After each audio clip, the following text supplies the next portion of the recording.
The overall goal of this procedure is to conduct a multi-modal concussion assessment for youth between 10 to 18 years of age in order to inform the development of improved concussion rehabilitation protocols specific to the youth sport community. This is accomplished by first completing demographic and concussion history questionnaires, as well as a post-concussion symptom report.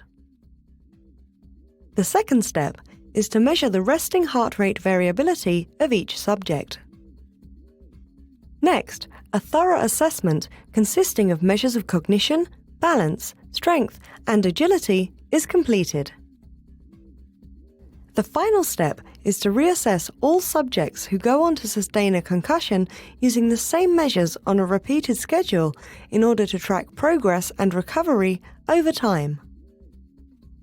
Ultimately, this protocol will provide new insight into how the youth brain and body recover after concussion, and can inform the development of a standardized approach to the assessment of performance pre- and post-concussion within the youth sport population.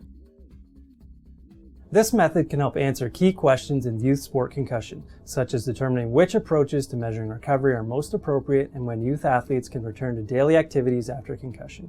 Demonstrating this procedure are James Murphy, Talia Dick, Katie Ma, Melissa Paniccia, and Lee Verweel, who are research staff and graduate students within the Concussion Research Center at Holland Bloorview Kids Rehabilitation Hospital.